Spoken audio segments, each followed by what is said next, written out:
Did you know the deadliest weapon in a modern navy might be the one you never see? The silent hunter, lurking in the ocean's depths, unseen and unheard until it's too late. We picture naval power as massive aircraft carriers, symbols of strength projecting power across vast distances.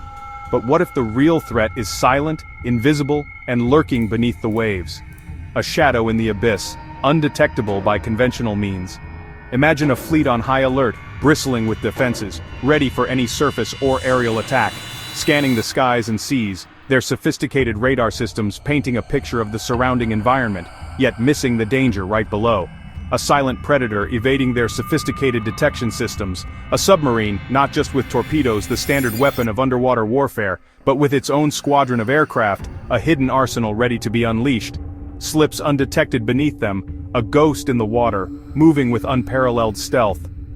This is the mind-bending concept of the submarine aircraft carrier, a fusion of two distinct naval platforms, a hybrid blending the stealth of a nuclear sub, its ability to disappear into the vastness of the ocean, with the air power of a carrier, the offensive capabilities of a mobile airbase. Instead of launching planes from a visible deck, exposed to enemy fire and easily detectable, it releases them from the depths, a surprise attack emerging from the unlikeliest of places, striking targets that never saw it coming, leaving them vulnerable and exposed. The first sign of attack? The explosion itself. A sudden, devastating blow from an unseen enemy. This isn't just new hardware, it's not merely an upgrade to existing weaponry. It's a revolution in naval thinking, a paradigm shift in how we approach maritime conflict, attacking the enemy's strategy as much as their ships, disrupting their plans and sowing chaos. If a threat can appear from anywhere, at any time, the element of surprise becomes the ultimate weapon. Nowhere is safe. The traditional safe havens are now potential ambush points. Every inch of ocean becomes a potential front line. The battlefield expands to encompass the entire underwater realm. This changes everything about naval warfare, forcing a re-evaluation of established doctrines and tactics, forcing commanders to question their most basic assumptions, challenging the very foundations of naval strategy. And this terrifying, brilliant idea is closer to reality than you might think. The future of naval warfare is already taking shape beneath the waves. The idea of launching aircraft from submarines might sound like something straight out of a science fiction novel, a far-fetched concept confined to the realms of imagination. But the truth is, this isn't just a sci-fi fantasy, it's a concept nearly as old as submarines themselves. The notion of combining underwater stealth with aerial power has intrigued naval strategists and engineers for over a century. The British were among the first to seriously explore this idea, experimenting with it after World War I. Their approach involved fitting the M2 submarine with a unique watertight hangar. This was a bold step, pushing the boundaries of naval technology at the time. From this specialized hangar, they planned on launching a tiny seaplane. The aircraft was small, but the implications were enormous. It was clunky, requiring careful preparation and a bit of luck, but it worked, demonstrating the potential of the concept. The Japanese, however, took the concept much further during World War II, envisioning a far more ambitious application. They developed the I-400 class, submarines of unprecedented size and capability. These were giant subs, each capable of carrying not one but 3 float planes, all housed within a large, pressurized hangar. Their audacious plan involved sneaking these massive submarines across the Pacific Ocean, undetected. The goal was to launch a surprise aerial attack on the Panama Canal, a critical strategic waterway. The hope was that this attack would cripple the U.S. war effort by disrupting supply lines and naval movements. The I-400s were truly remarkable feats of engineering, pushing the limits of what was thought possible at the time. The submarines were equipped with folding-wing planes that could be rapidly assembled and launched in under 45 minutes, a testament to Japanese ingenuity. Ultimately, the war came to an end before their ambitious mission could be carried out. Nevertheless, the I-400 project proved that the concept of a submarine aircraft carrier was indeed viable, a terrifying glimpse into the potential of new and unconventional forms of warfare. After World War II, the idea of submarine aircraft carriers largely faded into obscurity as missiles began to take over many of their intended roles. However, with the advent of advanced drone technology and a renewed emphasis on stealth capabilities, the concept is experiencing a resurgence. The idea of launching aircraft from submarines is making a comeback, fueled by technological advancements and evolving military strategies. Today's cutting-edge technology could finally make the dream of an invisible underwater airbase a tangible reality. The long-held dream of a submersible airfield, once relegated to the realm of science fiction, is alive and well, actively being pursued by naval powers around the globe. And this time, with the rapid pace of technological innovation, it might actually work, transforming naval warfare as we know it. Why cram an airfield inside a submarine? One word: stealth. In modern warfare, if you can be seen, you can be targeted. Aircraft carriers are floating cities, huge, loud, and impossible to hide.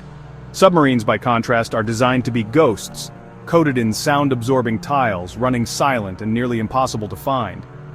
Their greatest strength is remaining hidden, able to position for attack without anyone knowing.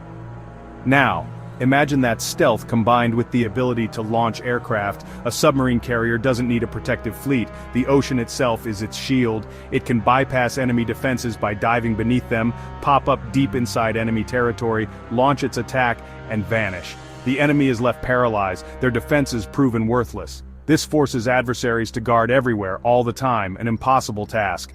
The cost and paranoia would be enormous. The submarine carrier isn't just a ship killer, it's a strategy killer. It attacks confidence, planning, and control, making it a psychological weapon as much as a physical one. The theory is brilliant, but how do you actually launch a plane from underwater? The answer: a pressurized cylindrical hangar strong enough to resist crushing ocean pressure, just like the sub's hull. Aircraft are stored dry, or in some designs in individual pressurized capsules within a wet hangar. For launch, the old method of surfacing is too risky. The modern goal launch while submerged. Drones in buoyant capsules are ejected from launch tubes using high-pressure air or water like a missile launch. The capsule surfaces, breaks open, and the drone takes flight. No need for the sub to reveal itself. Recovery is even trickier. Drones might parachute into the sea, then be retrieved by an autonomous underwater vehicle, or a futuristic skyhook system could snag drones from the air. It's a complex dance of robotics and timing, but engineers are closing in on solutions. The result: a hidden launch platform, ready to strike from the deep. The engineering is daunting, but the payoff could be revolutionary. The real breakthrough isn't just better subs, it's the rise of drones. Old subcarriers needed big, piloted planes. Drones change everything. No cockpit, no life support, just sensors, fuel, and payload. They're smaller, lighter, and can be expendable. Commanders can take risks with drones they'd never take with pilots sending them deep into enemy territory, even on one-way missions. Today's drones are astonishing, jet-powered, stealthy, packed with sensors and AI. A sub could launch a swarm, one jams radar, another finds targets, a third strikes. Submarines deliver the drones undetected. Drones extend the sub's reach into the air and land. One hidden vessel can control airspace hundreds of miles wide. It's a force multiplier, turning a single sub into a distributed multi-domain threat. The synergy between subs and drones is rewriting the rules of naval warfare. A true submarine aircraft carrier wouldn't just add a new piece to the naval chessboard, it would introduce an entirely new dimension to naval warfare. It would flip the board, rewriting the rules of engagement, and forcing a complete re-evaluation of naval strategy. This isn't just an evolution, it's a revolution. For decades, the aircraft carrier has been the queen of the seas, the undisputed apex predator of naval power. Fleets have been meticulously built and strategically deployed to protect it, forming a powerful shield around this vital asset. But the subcarrier attacks that core assumption, challenging the very foundation of naval doctrine. Imagine a task force in the South China Sea, confident in its strength, projecting power across the region. Suddenly, without warning, ships are hit by missiles from nowhere, explosions rocking the fleet. No enemy fleet in sight, no radar warning, just chaos erupts as confusion and panic set in. The attacker, a submarine carrier lurking beneath the waves. It's launching drones from the deep, unleashing a swarm of silent killers before vanishing back into the abyss. This upends traditional tactics, rendering established strategies obsolete. The supercarrier becomes vulnerable, even a liability, a sitting duck in a game it no longer understands. Its air wing can't fight what it can't find, struggling to locate an enemy that operates in the shadows. Its defenses look outward, designed to repel conventional threats, not for drones appearing from nowhere, bypassing all safeguards. Fleets would have to pour resources into anti-submarine warfare, desperately hunting a ghost, an elusive enemy that's almost impossible to track. The psychological pressure would be immense, eroding morale and creating an atmosphere of constant fear. A subcarrier could threaten strategic locations, holding critical infrastructure hostage. It could deny access to key shipping lanes, disrupting global trade and crippling economies. And make even home waters unsafe, turning familiar territory into a potential war zone. The supercarrier is a hammer, a symbol of brute force and overwhelming power. The submarine carrier, a scalpel, precise, unexpected, and devastating in its ability to strike where it hurts most. The age of the visible fleet, of projecting power through sheer size and numbers, may be ending, giving way to a new era of stealth and underwater dominance. Turning the submarine carrier from concept to reality is an engineer's nightmare. Saltwater is corrosive, attacking metal and electronics. Everything must be perfectly sealed and made from exotic materials. Even a tiny leak in a hangar door could be catastrophic. Then there's pressure. Every 10 meters down, another atmosphere squeezes the hull.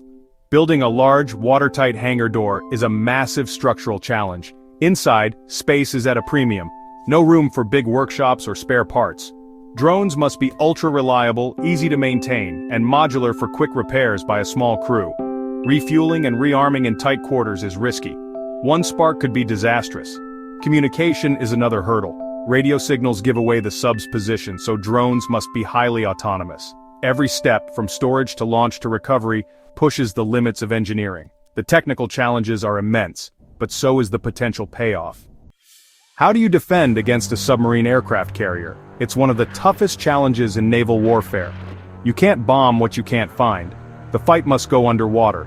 The first defense massive investment in anti-submarine warfare: quieter subs, better sonar, and advanced weapons.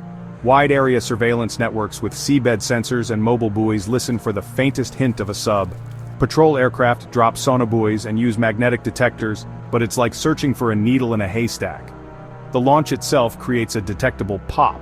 If you catch it, you can hunt the sub. Ultimately, the best defense may be deterrence.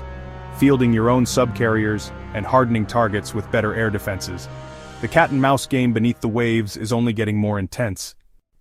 Is the submarine aircraft carrier the future of naval power, or a costly dead end? The rewards are huge: surprise attacks, global reach, and a strategic edge. But the risks and costs are just as massive. Tens of billions for a single sub, with little margin for error. One torpedo could send the whole investment to the bottom. Every dollar spent here is a dollar not spent elsewhere, on jets, cyber, or space. Some argue smaller, cheaper autonomous vehicles could do the job for less. Still, the pursuit of the subcarrier is a bold leap, blending two powerful platforms into something new. Whether it dominates or fades, the dream of the invisible underwater airfield is being engineered into reality, and the oceans may never be the same.